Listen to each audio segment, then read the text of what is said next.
मंच पर उपस्थित दलपत जी, कपिल मिश्रा जी, ममता त्रिपाठी जी, विकास पांडे जी, अरुण आनंद जी और इस सभागार में उपस्थित सभी प्रबुद्ध विद्वज्जन।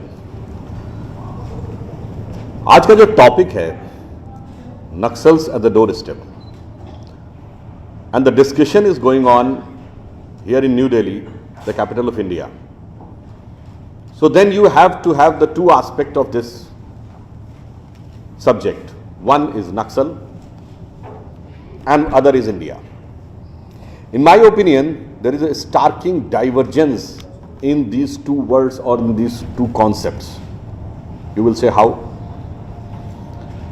Because if you see the evolution of various ideologies in the history of the world, the leftist ideology is the latest one, which has emerged around a century or 1.5 century back. But unfortunately, it started dying very soon also. USSR was created in 1919 and by 1990 it became part of history. एक दौर था जब second world war खत्म हुआ तो Czechoslovakia, Romania, Hungary, Bulgaria, Poland से लेकर और कंबोडिया, रशिया और चाइना आधी दुनिया लेफ्टिस्ट हो गई थी। पर in the span of living generation सब कुछ खत्म हो गया। बहुत जल्दी आए और बहुत जल्दी खत्म भी होने लगे। हाँ, यह बात जरूर है कि अभी कुछ जगहों पर उनके अवशेष रह गए हैं। एक जगह है केरल, एक जगह है मीडिया और एक जगह है JNU. Other than north Korea and Cuba, other than north Korea and Cuba, क्योंकि चाइना तो सिर्फ नाम का कम्युनिस्ट है, आज तो वो कैपिटलिस्टों से भी ज्यादा कैपिटलिस्ट है। अब आप ये कहेंगे कि व्हाट अबाउट इंडिया? इंडिया को समझने के लिए थोड़ा ब्रॉडर स्पैन पे जाना होगा। If you look at all the great ancient civilizations of the world, इधर से शुरू करिए तो चाइनीज सिविलाइजेशन थी, फिर इंडियन सिविलाइजेशन थी, मेसोपोटामियन सिविलाइजेशन थी, बेबीलोनियन सिविलाइजेशन थी, इजिप्ट की सिविलाइजेशन थी, ग्रीस की सिविलाइजेशन थी, रोमन एम्पायर था और आज का जो नॉर्थ और साउथ अमेरिका में है इंका, माया, एस्टेक का सिविलाइजेशन था। आज उनमें से कोई भी अपने मूल रूप में नहीं बचा है। जो अल्लामा इकबाल जिन्होंने सारे जहां से अच्छा हिंदुस्तान हमारा लिखा, उन्होंने लिखा था ना, यूनान मिस्र रोमा सब मिट गए जहां से, बाकी अभी तलक है नामो निशा हमारा, कुछ बात है कि हस्ती मिटती नहीं हमारी, सदियों रहा है दुश्मन दौरे जहां। तो साहब ये कंपैरिजन ये है कि एक ऐसी चीज जो हजारों साल से प्री हिस्टोरिक चली आ रही है और खत्म ही नहीं हुई है, एक ऐसी चीज जो लेटेस्ट शुरू हुई और लेटेस्ट खत्म होने लगी। तो ये कंपैरिजन ही अपने आप में थोड़ा ऑकवर्ड है, मगर कोशिश बहुत की गई। अब मैं थोड़ा सा इसके पॉलिटिकल एस्पेक्ट पे आता हूं। ये Naxalism at the door step और इन द अर्बन एरिया शुरू कहां से हुआ? जो लोग हम लोग तो थोड़ा पहले की पीढ़ी वाले हैं उनको जानकारी होगी कि भारत के इतिहास की पहली माइनॉरिटी गवर्नमेंट कौन थी? श्रीमती इंदिरा गांधी की सरकार थी, जो 1969 में कांग्रेस के डिवीजन के बाद माइनॉरिटी हो गई। और उस माइनॉरिटी गवर्नमेंट को सपोर्ट कर कर किसने बचाया सेंटर में? लेफ्ट पार्टीज ने, कम्युनिस्टों ने। यह तो हमको पता है, बहुत से लोगों को, आज की जनरेशन को शायद नहीं पता होगा। हमारे दिमाग में माइनॉरिटी गवर्नमेंट नरसिम्हा राव से शुरू होती है, हम लोगों के जमाने में। अब इंदिरा जी के जमाने में जब माइनॉरिटी गवर्नमेंट आई और लेफ्टिस्टों ने उसे सपोर्ट करके बचाया, तो उस जमाने में थोड़ा सा मैं उनको क्रेडिट दूंगा कि भाई आज का जमाना होता तो कहता कोई बढ़िया वाला विभाग दे दो जिसमें कि अच्छा धनोपार्जन हो सके। पर उन्होंने बहुत ही समझदारी और चालाकी से काम लिया। आप देखिए बदले में लेट 60s और अर्ली 70s में हुआ क्या क्या। प्रीवी पर्स खत्म हुआ, फंडामेंटल राइट्स में राइट टू प्रॉपर्टी खत्म हुआ, बैंकों का नेशनलाइजेशन हुआ, पब्लिक सेक्टर अंडरटेकिंग्स बनी यानी इंडस्ट्रीज का नेशनलाइजेशन हुआ, कमिटेड जुडिशरी की बात हुई और finally preamble of the constitution, जिसको डॉक्टर अंबेडकर ने कहा था संविधान की आत्मा है, इसे कभी बदला नहीं जाएगा, उसमें सोशलिस्ट और सेकुलर वर्ड जोड़ दिया गया। यानी समर्थन के बदले में उन्होंने बहुत कुछ अपना सेटअप बना लिया उन कुछ सालों में। फिर Indian council of historical research, Indian council of cultural research, Indian council of scientific research, Indian council of agriculture research, सब जगह धीरे धीरे आकर स्थापित हो गए। जेएनयू भी उसी दौर में स्थापित हुई। उसमें एक विशिष्ट वर्ग, विशिष्ट विचारधारा के लोगों को नियुक्त किया गया। वैसे ही छात्रों को मोल्ड किया गया, जैसा भी ममता जी ने अपने उद्बोधन में बताया भी। और फिर भारत का पहला जर्नलिज्म की डिग्री देने वाला इंस्टीट्यूट कहां बना? जेएनयू में, Indian institute of mass communication. अब आईएएस बनना है तो जेएनयू से, जर्नलिस्ट बनना है तो जेएनयू से, प्रोफेसर बनना है तो जेएनयू से, रिसर्चर बनना है तो जेएनयू से। अब उन्होंने पूरे अर्बन सेटअप के ऊपर अपना एक कब्जा कर लिया। फिर धीरे धीरे दिमागों में चीजें रखनी शुरू की गई, वो जो सच के बिल्कुल उलट था। क्या कहा गया? साहब, नक्सलवाद जो कहता हथियार उठाना, हथियार आदमी मजबूरी में उठाता है। ठीक है साहब, बिल्कुल मान लिया, हथियार मजबूरी में उठाता है। हथियार वही उठाता है, आतंकवाद वहीं पनपता है जहां गरीबी होती है, आतंकवाद वहां पनपता है जहां अशिक्षा होती है। तो मैं पूछना चाहता हूं, ओसामा बिन लादेन गरीब था क्या? अरबपति था। भारत के तमाम उद्योगपतियों, उसकी हैसियत थी, कई उद्योगपतियों को खरीद सकता था, तो क्यों आतंकवाद की तरफ मुड़ गया?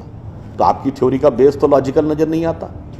अगर अशिक्षा से आतंकवाद निकलता है तो 9/11 में जिन लोगों ने जाके अपने प्लेन वहां क्रैश कर दिए, चाहे वो खालिद शेख हो या मोहम्मद अट्टा, ये सब लोग अमेरिका जैसे देश में बहुत हाईली एजुकेटेड थे और एक शानदार जिंदगी जीने का उनके पास मौका था। तो एजुकेशन और इकोनॉमिक आधार दोनों की बात बहुत हद तक तर्कसंगत नजर नहीं आती है, मगर गैर तर्कसंगत बात को भी समझा के रखा जाता है। यह कहा जाता है कि साहब लेफ्ट आइडियोलॉजी कहां से शुरू हुई? जब कैपिटलिज्म ने सर्वहारा वर्ग के ऊपर अत्याचार किया, सप्रेशन किया गया वर्कर क्लास का इंडस्ट्रियलिस्ट सोसाइटी के द्वारा, तब शुरू हुई। आप दुनिया का एक देश बताइए जो इंडस्ट्री डेवलप होने के बाद कम्युनिस्ट हुआ हो। जितने देशों के मैंने नाम बताए, ईस्टर्न यूरोप से लेकर रशिया, चाइना, सब एग्रेरियन सोसाइटीज थी जो कन्वर्ट हो गई। इसका मतलब बात तो कुछ समझ में नहीं आती। चलिए, अब आपको लंबे समय शासन करने का मौका मिले, जैसे वेस्ट बंगाल में 33 years, I think in a span of 33 years any party would have got enough opportunity to convert the West Bengal into a Marxist heaven. हुआ क्या? ग्रोथ रेट नीचे, अशिक्षा, गरीबी, कलकत्ता जो इंडस्ट्री का इतना बड़ा सेंटर था वो उसी दरमियान बहुत कुछ अपनी कैपेसिटी खो गया। Exactly reverse. 70 साल में यूएसएसआर को तो दुनिया का सबसे डेवलप्ड कंट्री बन जाना चाहिए था। नॉर्थ कोरिया और क्यूबा आज भी लेफ्टिस्ट हैं, तो उनको भी बन जाना चाहिए था। आगे कौन बढ़ा? चाइना, जिसने प्रैक्टिकली सब कुछ छोड़ के एकदम उलट स्टैंड ले लिया। तो इससे एक और बात लगती है कि साहब आपकी जो बात है उसमें कुछ दम कम है। अब मैं अगली बात लॉजिक पे आता हूं। ह्यूमन राइट्स, फंडामेंटल राइट्स की बात करनी है। हर आदमी के अधिकार होने चाहिए, बिल्कुल होने चाहिए। पर अगर आप इतिहास उठा के देखें, 20वीं सेंचुरी में वॉर और इंटरनल जो हुकूमतों के द्वारा मरवाए गए लोग हैं, उनकी संख्या लगभग 10 करोड़ है, जिसमें युगांडा के इदी अमीन से लेके, रशिया के स्टालिन से लेके, कंबोडिया के पोल पोट ने लाखों करोड़ों लोगों को मरवाया। वहां अधिकार की बात कहां चली गई? कभी अधिकार की बात आई क्या? अब आप आइए कि अधिकार की बात आती कहां से। ये ह्यूमन राइट्स का विषय सबसे पहले आया जब सेकेंड वर्ल्ड वॉर खत्म हुई, क्योंकि ज्यूज को लाखों की संख्या में मरवाया गया था जर्मनी में। तो पूरी दुनिया में एक आई बात की मानवाधिकार, ह्यूमन राइट्स, और दुनिया में इसके ऊपर बड़ी एक सोच शुरू हुई। और जब यूनाइटेड नेशंस बना तो एक ह्यूमन राइट चार्टर बनाने की बात आई, और यह कहा गया कि भाई ह्यूमन राइट होने चाहिए और उसमें यह भी गारंटी होनी चाहिए कि दूसरे के ह्यूमन राइट में कोई इंफ्रिंजमेंट नहीं है। मतलब मेरा जीने का हक इस कीमत में नहीं हो सकता कि हम दूसरे को मारकर अपने जीने का हक रखते हैं। तो दुनिया के जो तमाम बड़े बड़े महापुरुष थे उस समय, सबको चिट्ठियां लिखी गई कि आपकी नजर में 2, 3, 4, 5 जो भी फंडामेंटल ह्यूमन राइट्स होते हो, पर वो ऐसे ह्यूमन राइट होने चाहिए which are capable of ensuring everybody else is human right, वो आप हमें कृपया बता दीजिए। तो चिट्ठी महात्मा गांधी के पास भी आई और महात्मा गांधी का जवाब उसमें सबसे अलग था। महात्मा गांधी ने कहा, my illiterate but wise mother has told me, इस शब्द पे ध्यान दीजिएगा, my illiterate but wise mother has told me that if you want to ensure everybody's human right then in my opinion there are no fundamental human rights, only fundamental duties. यानी अगर हर एक व्यक्ति के आप अधिकारों को सुनिश्चित करना चाहते हैं तो आपके सिर्फ और सिर्फ मूलभूत कर्तव्य हैं, अधिकार नहीं। अब आप ये सोचिए कि अगर उनकी माता जी पढ़ी लिखी नहीं थी तो वाइस कैसे हो गई? देखिए, बुद्धिमान और विवेकशील होना दो अलग अलग चीजें हैं। बुद्धिमान मैंने कहा आतंकवादी और चोर भी होता है, विवेकशील नहीं होता है। और उदाहरण के लिए गांधी जी की माता जी विवेकशील थी, क्यों थी? उसका मूल कारण जानते कहां से आता है? गांधी जी का प्रिय भजन क्या था? रघुपति राघव राजा राम। राम की कथा आप सबने सुनी होगी। पूरी की पूरी राम कथा में हर जगह सिर्फ और सिर्फ कर्तव्य है। पिता का पुत्र के प्रति कर्तव्य, भाई का भाई के प्रति कर्तव्य, पति और पत्नी का दूसरे के प्रति कर्तव्य, राजा का प्रजा के प्रति कर्तव्य, मित्र के साथ कर्तव्य, सबका कर्तव्य। अधिकार की बात केवल एक जगह आती है। कब? जब केकई ने कहा राजा दशरथ से कि वो जो आपने 3 वरदान दिए थे ना, मुझे अब प्रयोग करने का अधिकार चाहिए। और सारी की सारी समस्या की शुरुआत वहीं से होती है। ये वो मूल कारण था जो गांधी जी की माता जी ने कहा कि illiterate but wise mother has told मी। अब इसी में मैं आपको एक बात बताता हूं। मैं अर्बन नक्सलिज्म पे भी आता हूं। जब ये लोग बात करते हैं तो बड़ी आकर्षक लगती है। मैंने आपको 2-3 बातें बताई कि जगह आप तर्क की कसौटी पे कसेंगे तो आपको वो बात तथ्यात्मक नहीं लगेगी। That things will not look substantive. अब ये बताइए कि अधिकार की बात केकई ने की थी ना, तीनों रानियों में सबसे सुंदर कौन मानी जाती थी? केकई। जो चीज सबसे आकर्षक होती है, विनाश के अक्सर सूत्र उसी में अच्छे होते हैं। केकई की सबसे प्रिय दासी या साथी कौन थी? मंथरा, जिसको कुबड़ी कहा जाता है। सबसे विकृत चीज सबसे आकर्षक चीज के पीछे छुपी होती है। और मैं दूसरा उदाहरण आपको देता हूं, सबसे खतरनाक चीज भी कैसे आती है। राम कथा में उदाहरण है, रावण ने जब सीता जी का हरण किया तो वो राक्षस के वेश में आया था क्या? साधु का वेश धर के आया था। मगर वो कह रहा था बस लक्ष्मण रेखा पार करो, लक्ष्मण रेखा पार करो। और सीता जी ये सोचकर कि हम तो अच्छा काम करने जा रहे हैं, ये तो एक अच्छा चैरिटेबल काम है, और वो जैसे ही लक्ष्मण रेखा पार करती हैं और उसका असली स्वरूप समझ में आता है। ठीक यही ये अर्बन नक्सलिस्ट करते हैं। आपको एक साधु का आवरण ओढ़ के आते हैं, कहते हैं महान कार्य है, समाज सेवा का कार्य है, इसमें आप जुट जाइए, और एक बार आप अपनी लक्ष्मण रेखा क्रॉस करके वहां पहुंचे तब आपको समझ में आता, मगर तब आप चाहकर भी उसके चंगुल से छुटकारा पाना बहुत मुश्किल है। अब मैं एक और बात कहूंगा, ज्यादा विस्तार में न जाते हुए, इसके फंडामेंटल्स क्या है। देखिए, लेफ्ट और राइट की जो आइडियोलॉजी है पूरी दुनिया में है। अब दोनों में एक एक अच्छाई भी है। मैं देखिए किसी चीज नहीं कह रहा हूं सब में बुराई है। राइटिस्ट आइडियोलॉजी है, जो कैपिटलिस्ट आइडियोलॉजी, वो कहती है कि हम ग्रोथ की इनॉर्मस अपॉर्चुनिटी देते हैं, जितना चाहो उतना ग्रो करो, अरबपति बन जाओ, खरबपति बन जाओ, कोई समस्या नहीं है। उसका फायदा क्या है? वो आपको मोटिवेशन देती है ग्रो करने का।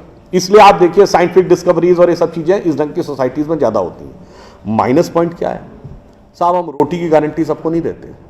हमारे यहां कोई भूखा भी होगा, भूखा मरने वाला भी होगा, और सड़क पे भीख मांगने वाले भी होंगे। लेफ्ट ये कहता है जी सबको रोटी, कपड़ा, मकान, रोटी सबको इंश्योर करेंगे, मगर ग्रोथ की गारंटी नहीं देंगे। इसलिए जितनी लेफ्टिस्ट आइडियोलॉजी वाले देश हुए, शुरुआत में एक स्टेज तक जाके ग्रो किए और फिर वो स्टैग्नेशन के शिकार में होकर खत्म हो गए। क्यों? मानव मस्तिष्क का जो मूल स्वभाव है, रोटी, कपड़ा और मकान हमारी आवश्यकता है, पर वो हमारा अंतिम आवश्यकता नहीं है। जैसे ही वो पूरी होती तब हमारे मन की अन्य भावनाएं आती हैं और वहां पे लेफ्टिस्ट आइडियोलॉजी क्रम्बल कर जाती है। अब मैं आपसे पूछूं कि ऐसी कोई व्यवस्था जहां पर कि दोनों चीजें हो, यानी ग्रोथ की नॉर्मस अपॉर्चुनिटी भी हो और हर व्यक्ति को रोटी कपड़ा मकान भी अवेलेबल हो, वो कहां था?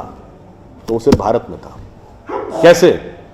अगर आप देखें, सिर्फ आज से 50-60 साल पहले हम लोगों के ग्रैंड पेरेंट्स के जमाने में बड़ा सेठ वो माना जाता था जिसने बड़े धर्मशाला खुलवाए, प्याऊ खुलवाए, लंगर चलवाए, मंदिर बनवाए, पाठशाला बनवाए, ना कि बड़ा जिसके पास कैपिटल हो या टर्नओवर हो। सीएसआर पर तो हम आए हैं। अब गवर्नमेंट तो 70 साल पहले आई। इससे पहले धर्मशाला, पौशाला, सड़क बनवाना, तालाब खुदवाना कौन करवाता था? और वही बड़ा माना जाता था। आप देखेंगे वेस्ट में धार्मिक स्थलों में लंगर की परंपरा नहीं है, हमारे यहां है।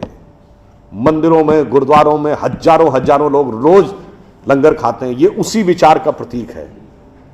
अब देखिए एक बात और, अगली बात आती है। उन्होंने कहा जी आदर्श व्यवस्था तो वो है कि जिस व्यक्ति को कि जितनी सामर्थ्य हो वो उतना काम करो, ईमानदारी से उसे उतना हिस्सा मिले। कैपिटलिस्ट और कम्युनिस्ट दोनों कहते नहीं साहब, बेस्ट सिचुएशन ये है, इसमें दोनों लोग लगभग एक मत है कि I will work to the fullest of my capacity and I should be allowed to get the fruits. तो उनका सिद्धांत क्या हुआ? अगर एक वाक्य में कहें कि जो कमाएगा वो खाएगा, जो अच्छा कमाए उसको अच्छा खाने का मौका मिले। भारतीय विचार कहता नहीं, ऐसा नहीं है। भारतीय विचार यह कहता है कि जो आया है सो खाएगा, जो आया है वो खाएगा, जो कमाएगा वो खिलाएगा। ये कम्युनिज्म का पीक है। अब आप कहेंगे तो थ्योरेटिकल बात हुई, ऐसा होता कहां है? ऐसा होता है। भारत में समाज की प्राथमिक इकाई परिवार है। परिवार में एक आदमी भी कमाता है तो सबको खिलाता है। अगर 4 भाइयों में 3 भाई रोजगार से हैं, एक भाई बेरोजगार है तो वो मिलकर उसका ध्यान रखते हैं। बेटा बेरोजगार है तो बाप मरते दम तक उसका ध्यान रखता है, क्योंकि हमारे यहां कहा गया जो कमाएगा वो खिलाएगा, जो आया है वो खाएगा। अरे भाई आप तो सिर्फ आदमी तक रहे। हमारी ये सोच इतनी व्यापक थी। मैंने कहा ना झूठ के पुलंदे कैसे रखे गए। अगर आप लोगों से बहुत को ध्यान हो तो जब पितृपक्ष आता है, श्राद्ध पक्ष, जिसमें पूर्वजों के लिए किया जाता है, तो उस दिन जिस दिन आप अपने पूर्वजों का तर्पण करते हैं, उस दिन क्या होता है, 3 खाने के हिस्से निकाल के रखे जाते हैं। किसके लिए? एक कुत्ते के लिए, एक कौवे के लिए और एक गाय के लिए। क्यों? हमारे यहां गाय देवतुल्य पशु माना गया है, हाईएस्ट पेडेस्टल पे है। कुत्ते को शमशान का के देवता भैरव का वाहन माना गया है, एंड ऑफ द लाइफ की तरफ दर्शाता है। और कौवा उस प्रकार की श्रेणी का जंतु है जो कि तमाम गंदगियों को साफ करता है। यानी हम सिंबॉलिकली ये कह रहे हैं कि अगर भगवान ने हमको सबसे developed creature of the earth और ऑफ द यूनिवर्स बनाया है, तो लोएस्ट से लेके हाईएस्ट तक हर आदमी का ख्याल रखना हमारा कर्तव्य है। हर जीव जंतु का ख्याल रखना है। वो वहां तक पहुंचे नहीं पहुंचे। इसीलिए मैं कहता हूं कि सिस्टमेटिकली बैठकर आप लोगों के दिमागों में, हम लोगों के दिमागों में 2-2, 3-3 पीढ़ी से ऐसी चीजें बैठाई गई जिसके ठीक उलट थी। 1-2 उदाहरण और दूंगा। जैसा अब ये भी ममता जी ने बोला फिल्मों के बारे में, फिल्मों में भी आपने देखा, जैसे उन्होंने बताया एक ऐसा सीरियलों में कैरेक्टर होगा। अब मैं एक दूसरी बात की तरफ आता हूं। आपने जितनी हिंदी फिल्में देखी होंगी, भाई मैंने तो हिंदी और इंग्लिश के अलावा नहीं देखी, एक आधा उर्दू की फिल्म ही देखी है, अन्य भाषाओं की तो फिल्में मैंने देखी नहीं है। मगर हर हिंदी फिल्म में शुद्ध हिंदी बोलने वाला कैरेक्टर या तो विलेन होगा या कॉमेडियन होगा। ये धीरे धीरे हमारे दिमाग में बैठ गया। हीरो क्या बोलेगा? 60, 70 और 80 के दशक तक उर्दू मिक्स्ड हिंदी बोलता था, पिछले 20 साल से इंग्लिश मिक्स्ड हिंदी बोलेगा। आप सबने वो गाना सुना होगा, विनोद खन्ना जी जिनकी डेथ हो गई, एक उनके ऊपर है जिसको कॉमेडियन गाना माना जाता है, प्रिय प्राणेश्वरी यदि आप हमें आदेश करें तो प्रेम का हम श्री गणेश करें। ये गाना क्या माना जाता था? कॉमेडी का। और एग्जैक्टली एग्जैक्टली यही गाना, यही वर्ड्स का गाना, इब्तिदाए इश्क में हम सारी रात जागे अल्लाह जाने क्या होगा आगे, यह अच्छा गाना। और इतना ही नहीं, जी हाल मुस्किन मुगम्बु रंजिश बहार हिजरा में सारा दिल है, इसमें दिल के अलावा कुछ समझ में आया नहीं। हिंदी के शब्द आ जाए, अरे साहब बड़ी कठिन हिंदी, बड़ी क्लिष्ट हिंदी, कहां से ले आए, अगर साफ साफ उर्दू भी बोल दिया ये कहां ले आए, अंग्रेजी मिक्स्ड होना चाहिए। भैया अंग्रेजी मिक्स्ड होकर हम देखिए ये सारी चीजें हम लोगों के दिमागों में बैठा ली जा रही, हम कहां जा रहे हैं। एक छोटा सा उदाहरण आपको देता हूं, मैं किसी भाषा के प्रति सम्मान या असम्मान नहीं व्यक्त करना चाहता, एक तथ्य सामने रखना चाहता हूं। अंग्रेजी भाषा में केवल 5 वॉवेल हैं, AEIOU, केवल 5 वॉवेल, और मात्रा पाई जैसी कोई चीज ही नहीं है। इसलिए इसमें साइलेंट का भी प्रॉब्लम है और एक्सेंट का भी प्रॉब्लम है। एक कश्मीरी और पंजाबी जिस एक्सेंट में बोलता है, एक बिहारी जिस एक्सेंट में बोलता है, एक तमिल और केरलाइट जिस एक्सेंट में बोलता है, उसमें भारी अंतर है। मगर जिन लैंग्वेजेस की फोनेटिक्स डाइवर्सिफाइड है, अब जैसे उसमें मैं एक एक्सट्रीम एग्जांपल देता हूं, संस्कृत। आप वैष्णो देवी के मंदिर जाइए या तिरुपति बालाजी के मंदिर, काशी विश्वनाथ या कामाख्या, जब पुजारी मंत्र बोलना शुरू करता है एक्सेंट में कभी डिफरेंस देखा है? वो भी तो उसी इलाके के हैं। क्यों? क्योंकि आपकी लैंग्वेज की फोनेटिक्स डेवलप्ड है, साइंटिफिक है। उदाहरण के लिए आप सब ने कभी ध्यान दिया हो या ना दिया हो, हिंदी में कहते हैं ना काखा गाघा अंगा, का जब बोलते हैं तो जबान कहां लगती है, फिर खा में और पीछे, गा में और पीछे, घा में और पीछे, जब अंगा बोलते हैं तो गले से निकलता है। The entire phonetics is designed as per the contour of your vocal cord. एक प्रकार के शब्द एक साथ, तथ दध ना सब दांत से अंतर है, पफ बफ मा सब होठ से, इतना डेवलप्ड, इतना साइंटिफिक इंस्ट्रूमेंट हमारे पास, और हमें समझाया जा रहा है कि नहीं ये छोड़ दो, ये तो वैसी बात हो गई कि हमारे पास स्मार्टफोन है, मगर दुनिया जो है वो पुराना वाला जो नोकिया हम यूज करते थे उसके पीछे भाग रही है। तो नहीं जी, हम तो उसी के साथ चलेंगे।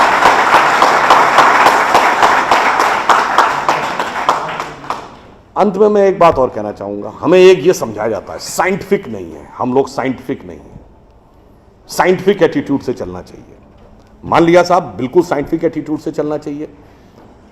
मैं एक छोटी सी बात पूछना चाहता हूं, अभी एक विवाद आ गया था, उस विवाद पर नहीं जाना चाहता, जो वो हज का सब्सिडी खत्म हुई तो कुंभ मेले का विषय आ गया।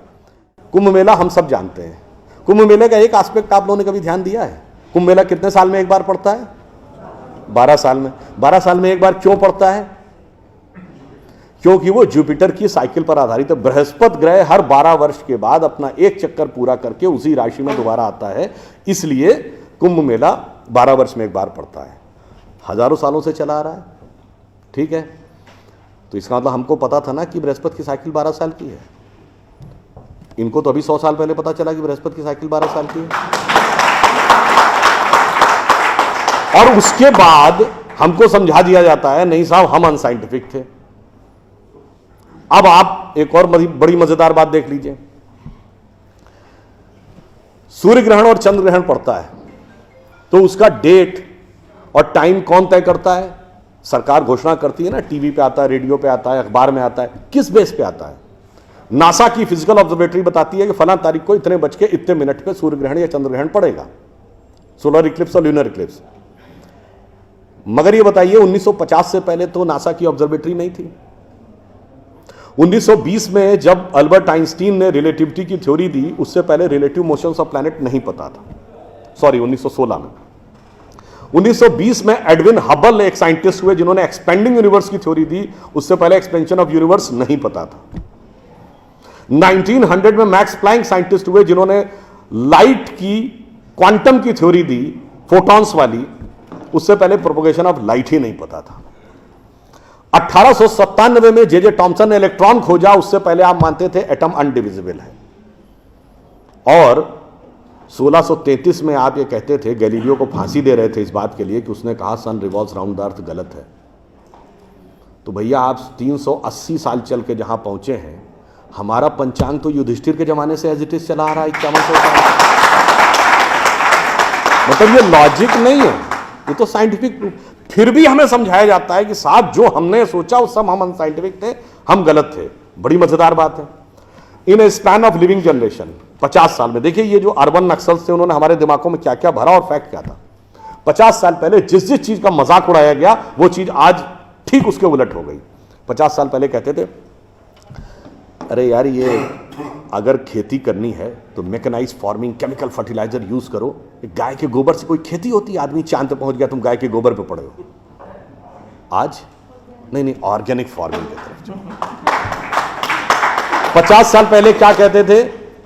अरे भाई ये जड़ी बूटियों फल पत्ती खाने से कोई इलाज होता है? नीम हकीम खतरा है जान। खाना है तो नई दवाएं खाओ, क्रोसिन, मेटासिन, टेरामाइसिन। आज आप क्या कहते हैं? नहीं, केमिकल नहीं, हर्बल मेडिसिन की तरफ जाओ। ठीक, आज से केवल 50 साल पहले आप ये कहते थे, जब हम कहते थे पेड़ों की रक्षा करो, जंगल की रक्षा करो, पहाड़ की रक्षा करो, कहते थे this is the reminiscence of a primitive tribal civilisation. आज 1992 के रियो डी जेनेरो से लेकर 2009 के कोपेनहेगन से लेकर 2016 के पेरिस तक आप कहते हैं नेचर फ्रेंडली डेवलपमेंट करो। भैया सब कुछ उलटता जा रहा है। जो हमने कहा, जिसका आपने मजाक उड़ाया, वो सब कुछ सही होता जा रहा। अब मैं एक और बात कहूंगा जिसका कि बहुत मजाक उड़ाया गया, शायद हम लोग कभी ध्यान नहीं देते। भारत में यह कहा जाता था कि ज्ञान प्राप्त करना है तो ध्यान लगाओ। संत महात्मा जाके गुफा में ध्यान लगाते थे, पीर फकीर जाके कहते थे इल्हाम हो जाएगा। लोग कहते थे क्या बेवकूफ है, हाउ इज इट पॉसिबल? ऐसा कहीं हो सकता है क्या कि जाके ध्यान लगाया और ज्ञान प्राप्त हो गया? If you want to attain knowledge you must outreach, understand the things, meet the people, visit the place, like what Darwin has done. अब 50 साल बाद मैं आपसे पूछता हूं, आपको न्यूयॉर्क टाइम्स अखबार पढ़ना है तो दो रास्ते हैं। एक, यहां से दिल्ली से न्यूयॉर्क की फ्लाइट पकड़िए, 16 से 22 घंटे लगेंगे डिपेंडिंग अपॉन योर फ्लाइट, और आज का अखबार कल पढ़िए। और दूसरा है कि मोबाइल पे डाउनलोड करिए खट से और पढ़ लीजिए। क्यों? आपके हाथ में डिवाइस है, जिसने डिवाइस बनाई उसने सॉफ्टवेयर भी बनाया है, और जिसने सॉफ्टवेयर बनाया उसने सपोर्टिंग नेटवर्क भी बनाया है। उसी ढंग से हमारा शरीर एक डिवाइस है, तो इसके अंदर मन, बुद्धि, चित्त, अहंकार और कॉन्शियसनेस एक सॉफ्टवेयर है, और उसका कनेक्टिंग नेटवर्क भी है। बस नेटवर्क से कनेक्ट होना है और सब डाउनलोड है। और अंत में मैं एक उदाहरण दूंगा। सब कुछ कहा जाता था कि पैसे के कारण शोषण हुआ, इसलिए खड़े हो जाओ, लोगों के साथ भिड़ जाओ। हमारे यहां परंपरा में त्याग का महत्व था। हम आपसे पूछें, दो राजा बताइए जो सबसे बड़े महान माने गए भारतीय संस्कृति में, राजा राम और राजा हरिश्चंद्र। दोनों इसलिए कि त्याग किया, इसलिए नहीं कि बड़ा बड़ा इलाका अलेक्जेंडर द ग्रेट की तरह कब्जा कर लिया। अब मैं एक आपको उदाहरण देता हूं, वो त्याग कैसे समाज में रचा बसा था। हमारे पूज्य संतों में से एक हुए संत रविदास, काशी के रहने वाले थे। उनके पास भगवान राम की एक मूर्ति थी। काशी नरेश उनके पास गए, कहा जाता था इतनी सिद्ध मूर्ति है, आप कृपया इसे मुझे दे दीजिए। ऐसी मूर्ति राजा के पास होनी चाहिए राजभवन में, ना कि इसमें मैं इस मूर्ति के वेट का 10 गुना सोना आपको दे दूंगा। उन्होंने मना कर दिया। उन्होंने कहा जी इसके वेट का 100 गुना सोना दे दूंगा। उन्होंने मना कर दिया।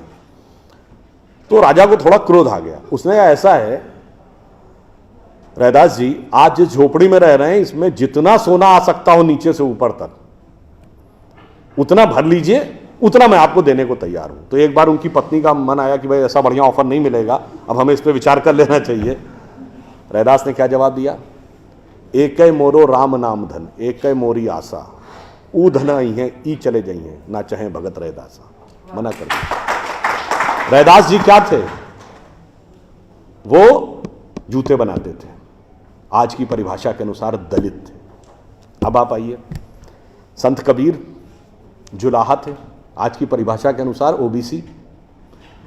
जब उन्होंने, उनके बेटे ने भगवान के भजन के बजाय पैसा कमाना शुरू किया तो कबीर ने क्या कहा? उनके बेटे का नाम था कमाल। उन्होंने कहा बूढ़ा वंश कबीर का, उपजा पूत कमाल, और हरि का भजना छोड़ के घर ले आया माल। यानी उन्होंने उसको डिस्कार्ड किया। आप त्याग में रह के दिखाएंगे।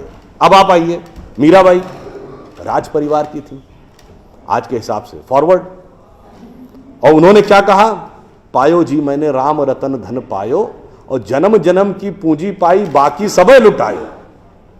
उन्होंने भी पैसे की तरफ नहीं था। और अंत में ये सब एक ही कंटेम्प्रेरी है, तुलसीदास जिन्होंने रामचरितमानस लिखी, वो ब्राह्मण थे, फॉरवर्ड आज के जमाने के हिसाब से। कहा जाता अकबर उनके पास गए, अकबर ने कहा कि आप हमारे दरबार में आकर स्थान ग्रहण करिए, हम आपको 60,000 की मनसबदारी देंगे।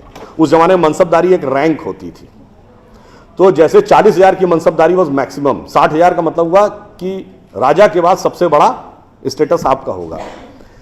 तो तुलसी ने क्या जवाब दिया, हम तो सेवक राम के हियो धर्यो दरबार, हमारे तो हृदय में भगवान राम का दरबार धरा हुआ है, तुलसी का अब होएंगे नर के मनसबदार।